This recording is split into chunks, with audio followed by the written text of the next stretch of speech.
excited about sharing most thoughts about leadership. This is part of our partners Institute for Advanced Leadership classes. And business owners and non-leaders, please take out one session so that we can share with others. Thank you so much for joining us. So yeah, let's talk about leadership in the next 20, 30 minutes. And that's because leadership is one of the most important skill sets someone can develop. It seems as if leaders earn more than others because leadership, it seems as if it's easier, but it's not. It is to arrive at leadership is a challenge and it pays well. In my community, also in business, we are raising a lot of entrepreneurs and businessmen. And leadership is not just for business because we're in a world that is starved of leadership.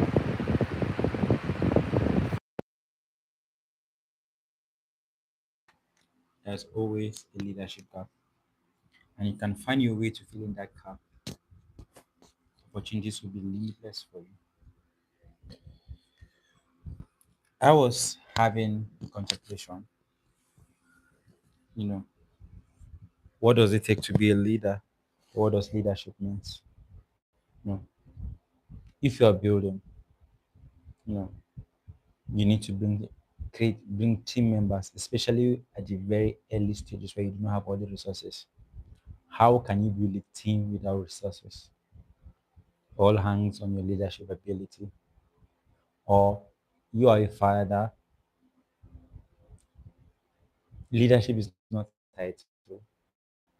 Title will grant you the opportunity to be a leader, but it's your capacity to lead that makes people follow. Uh, John Maxwell popularly defined leadership as influence, nothing more, nothing less. And I do agree with that because leadership is not just the ability to influence people, but the quality of your influence.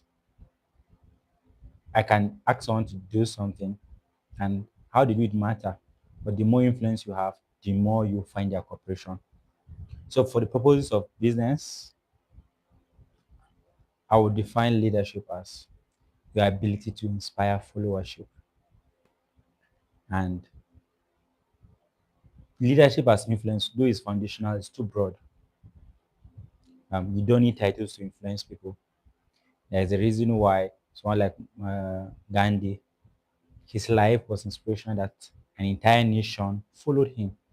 And as a matter of fact, someone like Gandhi, immediately there was war or riot among in India. What he would do is that he would starve himself and said he's going on a hunger strike until they stop fighting. And an entire nation will stop fighting because one man chose to go hungry. That was the level of influence he was able to wield. How did he build that? Thank you, Bentley, for okay. You're taking back the message. So message. Can someone build that kind of influence where you don't have a title, but entire nation follows you? We're going to talk about some of the principles that unlock the leader in you.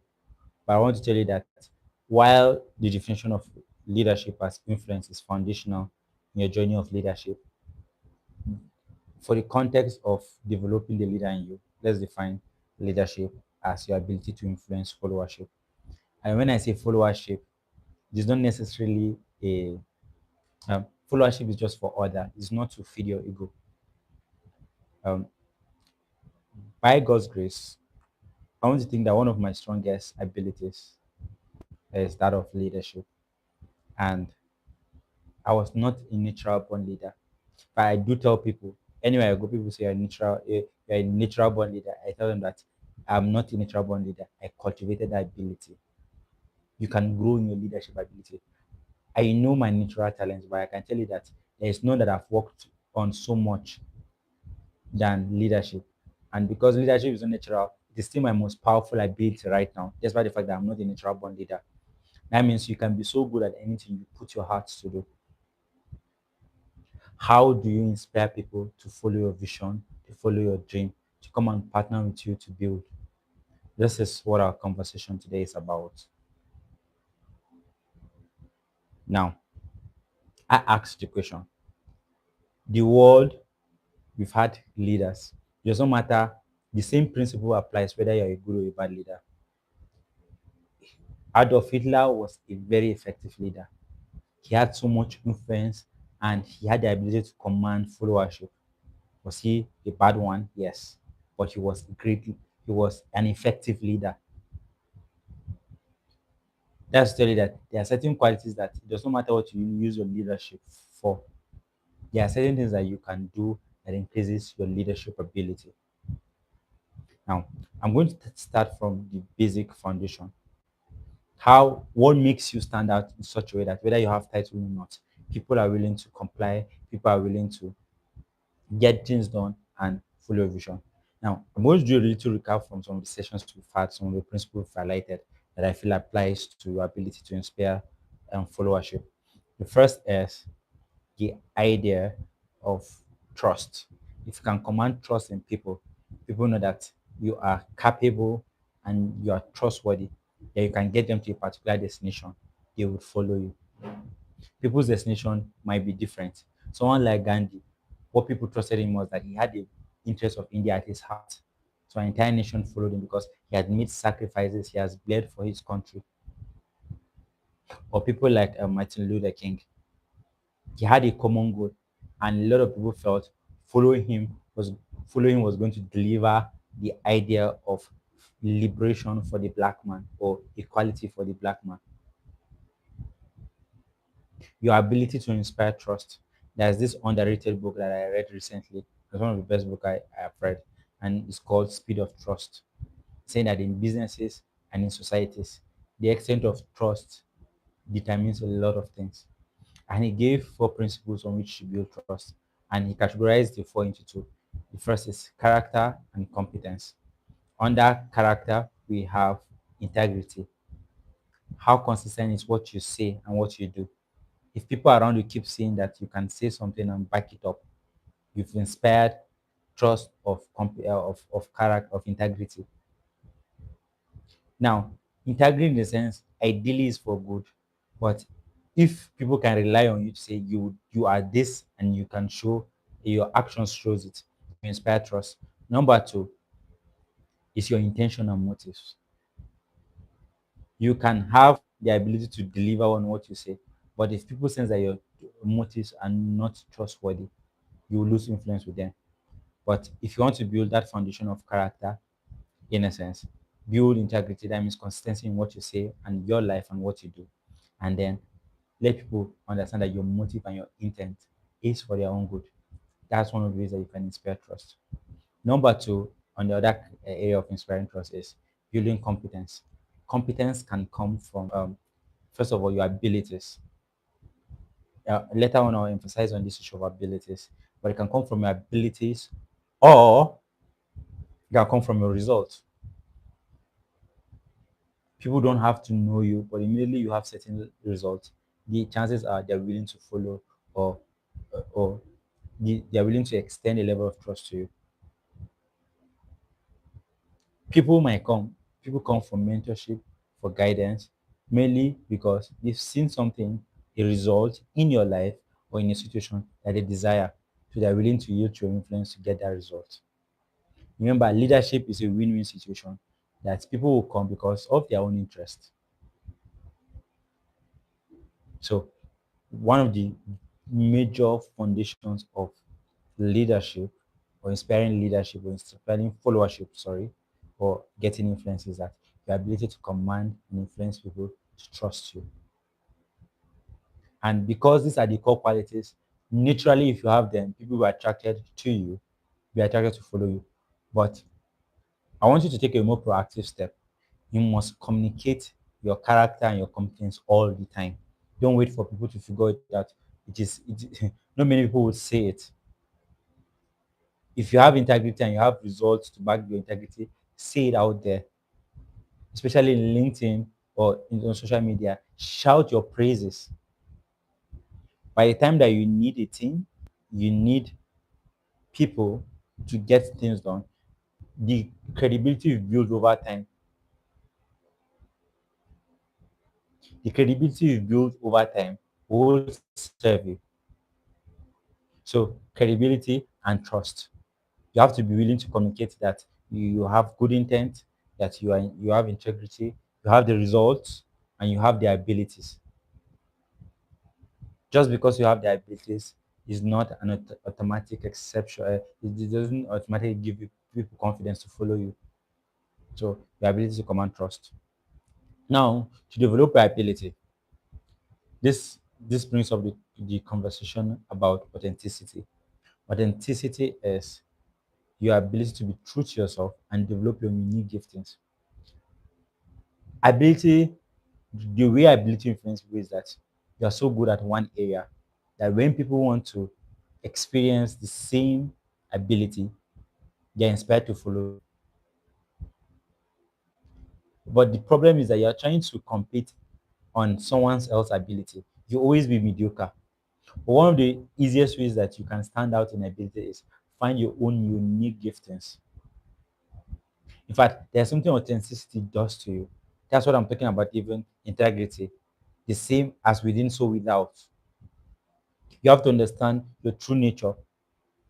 People will follow people that are confident about who they are, about their identity. If you do not have authenticity that comes from self-discovery and passing a journey of growth too in the area of discovery, if you don't have that, you will lose confidence and the authority in life. One of the ways to build authority that compels people to follow and inspires people to follow is be authentic.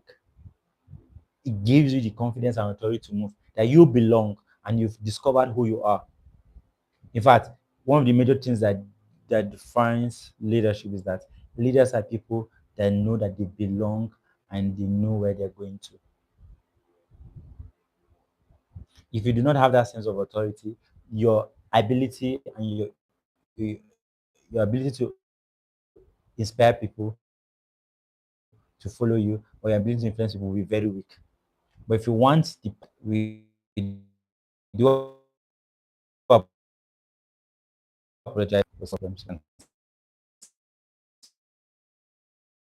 your ability to.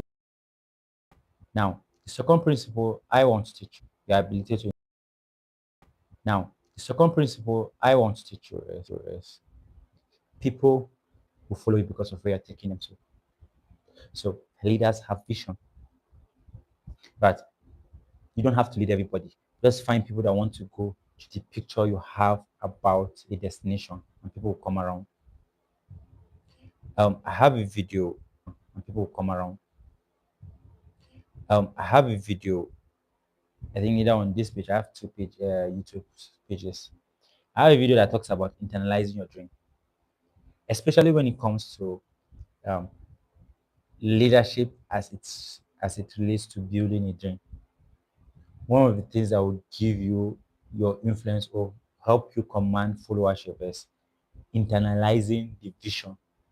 You must have the vision, but more than that, it must become a part and a breathing part of you. I gave a process of internalizing it. You must picture a vision so strongly that when you talk about it, people experience the emotion that comes with that vision. But most people, your vision is so vague that you don't have persuasion power. But people that are so full of a vision of a destination, that have internalized it, it's so easy to bring other people because by the time they communicate their vision, other people are excited about it. I know we discussed that leadership has to do a lot with ability, but I want to tell you that it's your ability to persuade people is more important than your ability. Thank you, Kinsley. You know, Kinsley is building an AI app, and yesterday during one of our business school that is part of, the way he talked about his vision, you could see the applause was very loud because it's something that has been internalizing and he it has been reviewing a lot of times. So by the time you internalize your vision, it's so easy to communicate it and influence others that your vision matters.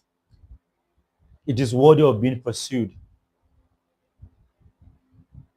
And internalizing will help you communicate it with conviction. People want to follow people that know where they're going. And there is no better indication of where you're going than the conviction you have about the destination you're moving towards.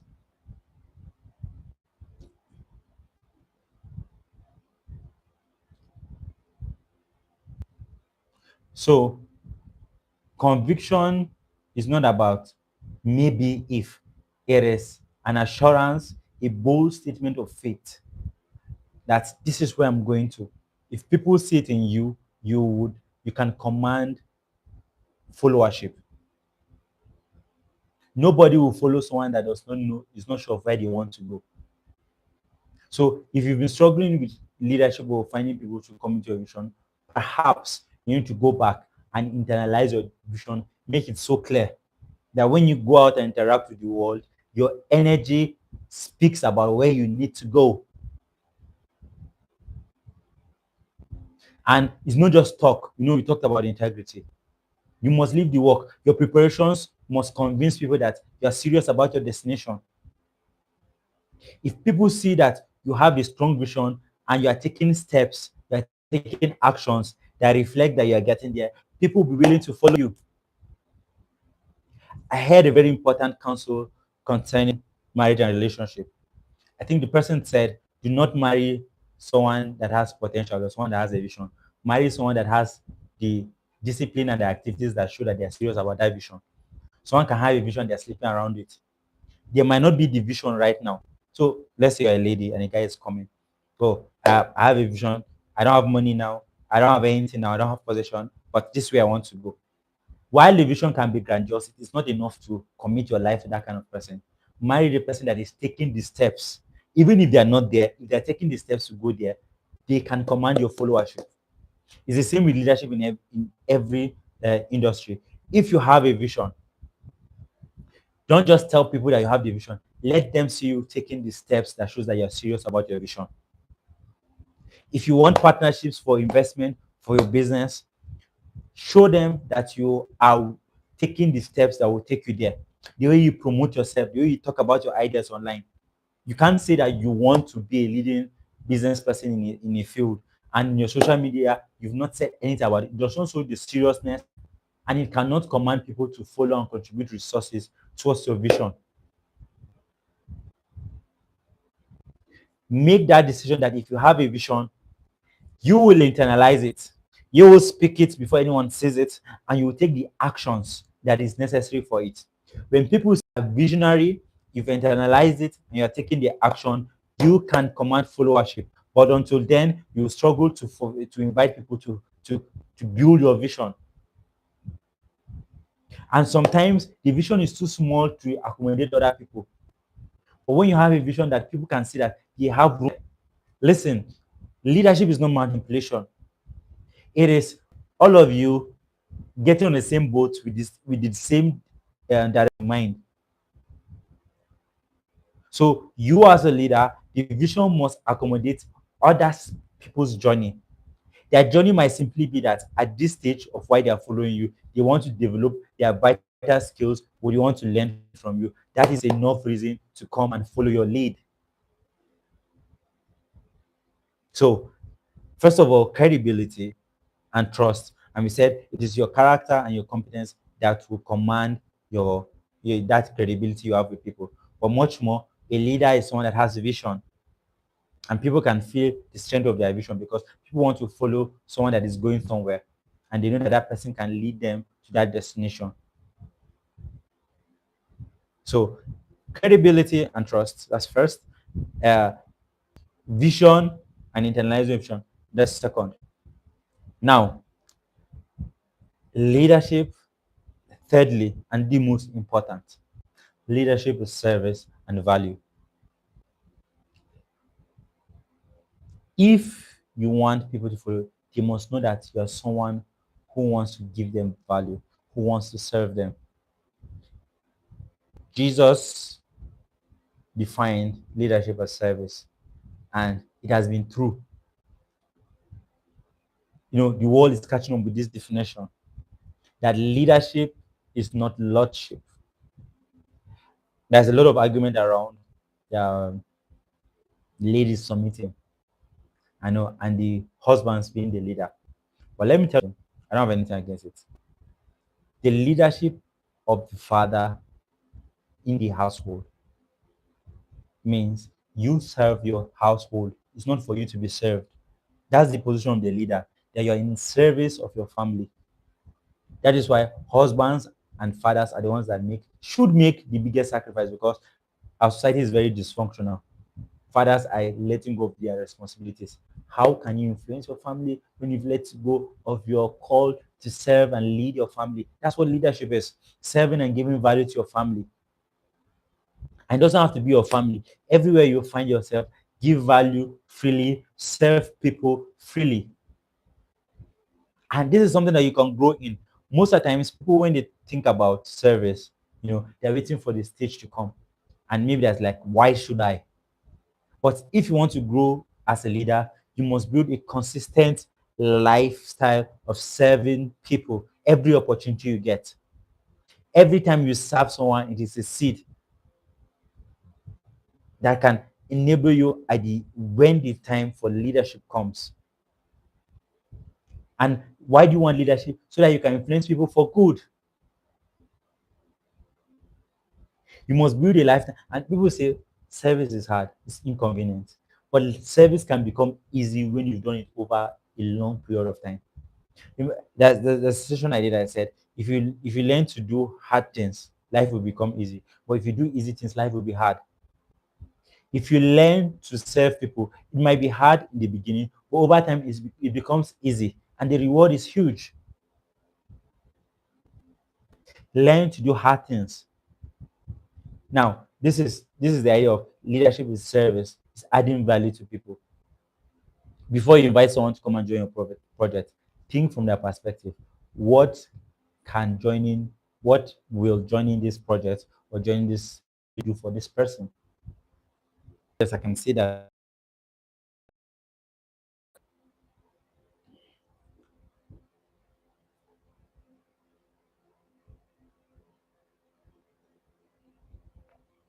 So ask yourself, how can I serve others? When you serve someone enough, you have influence over them. You know that you have good intention for them. You're not asking them what you've not given them. This is the ultimate hack for leadership. Serve people and give people value. Before you ask, first of all, give. Leaders are the givers. Leaders will serve you before they ask you to serve them back. So it is an honorable thing to want to be a leader, because why? The responsibility of leadership is that you want to serve a lot of people. Now, I've given you three principles. Let me add one more. Leaders make sacrifices. Leaders act when it's not convenient. Leaders, in fact, leaders inspire moral virtue. If you have high moral virtue, people are likely to follow you. You show up always on time, the excellence of your work. When people see it, they know that you are someone that is reliable and can lead. The way you look, all of this is a testament of your moral value, and is a seed in people's heart that this person is deserving of leadership. How you speak. So personal growth helps you, because to tell the truth, you can only lead people that you're ahead of. There's this uh, leadership principle from John Maxwell's books, Law of the Lead.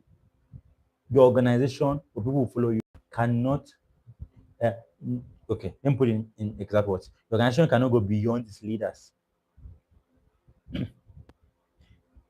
Leadership, you must be ahead, and being ahead might be in the way you've developed yourself, in your behavior. So, if you want to lead, invest in yourself, invest in growth. That's the reason they say leaders read, leaders are readers. So readers become leaders. It's because the more you know, and I'm not talking about just accumulation of knowledge, the more you know, the more people look up to you to know.